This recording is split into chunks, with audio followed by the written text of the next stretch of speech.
ndodhur edhe vitin e kaluar dhe që ndikojnë tek renditja. Unë nuk mendoj se Shqipëria ka nevojë për pavarësinë për pavarësinë më vete për ata që organizojnë podcaste dhe pavarësinë më vete për ata të cilët janë në redaksinë e lajmeve, sepse kjo duhet të jetë diçka e garantuar për të gjithë ata të cilët transmetojnë. Etira më shprehet se mund të ishte mbyllur ose të ishte privatizuar një media në qoftë se nuk transmeton lajmet që dëshiron ai. Ne duhet të reagonim ndaj kësaj, sepse është nevoja që të ketë një transmetues publik dhe duhet jetë në raport dhe në lidhje me gjithçka që ndodh.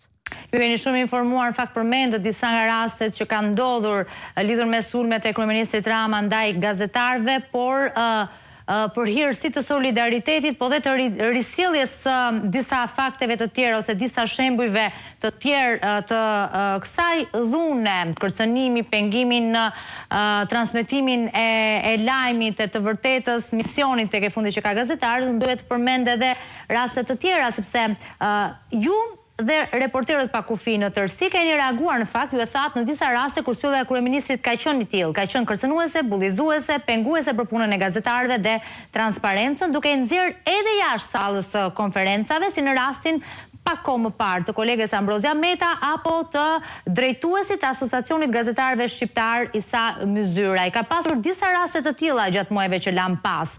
Përfshihen këto raste kur përpilohen raporte të tilla për Shqipërinë? Of course, I know the case. Po, patjetër. E njoh shumë mirë rastin e Ambrozia Metas, se si e përjashtuan nga salla e kryeministrisë e konferencës për shtyp përpara disa muajsh. I also know the case of Isa Myzyrai. Në dini edhe të çështjes zotit Isa Myzyrai for his positions. Dhe se si u sulmuar për shkak të pozicionit të tij që kishte në Focus Group. Siege.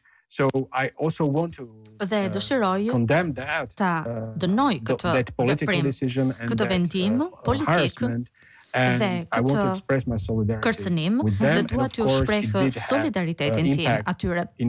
Patjetër kjo që ka një ndikim tek indeksi dhe sigurisht e përmenda edhe treguesin politik. Ai mbetet shumë i ulët për Shqipërinë. This is the explanation. Ky është shpjegimi që jap. Le të prekim dhe 2 apo 3 elemente të tjerë ndjesje u zgjata. Dhuna policore ndaj gazetarëve, të gjitha mediave duhet thënë, por sidomos të opozitës, të atyre që bëjnë zërin kritik kur them opozitës, gjatë protestave ka qenë e vazhdueshme, sidomos në protestat e thirrura nga opozita që prej muajit janar të 2026 dhe deri tani, protesta e radhës do të jetë ajo në datën 8 maj. Ata janë penguar të filmojnë, të fotografojnë edhe raportojnë, ndaj tyre ka pasur gaz lotësjellës, ujë me piper e të tjerë. Të gjitha këto të filmuara dhe të provuara dhe jo në pak raste të denoncuara edhe publikisht ka vetë gazetarët. Si e shihni këtë përshkallëzim? Se kemi të bëjmë tashmë me veprimin edhe përtej kryeministrit, përtej ministrit deri tek policia në terren. Well, I can go back to what I said in the beginning. Mund t'i kthehem përsëri asaj që thash që në fillim. Është pikërisht ashtu siç po e përshkruani ju, autoritetet duke përfshirë edhe policinë, po përdorin masa të cilat nuk janë në përputhje dhe nuk janë proporcionale me veprimin. Mendoj se Shqipëria ka nevojë për një plan veprim për sigurinë e gazetarëve. Dhe kjo do të përfshinte mbrojtje më të mirë për gazetarët në protesta, sepse ky është një prej misioneve të policisë për të mbrojtur gazetarët që të informohet publiku. Por gjithashtu edhe respektimi i të drejtave të gazetarëve.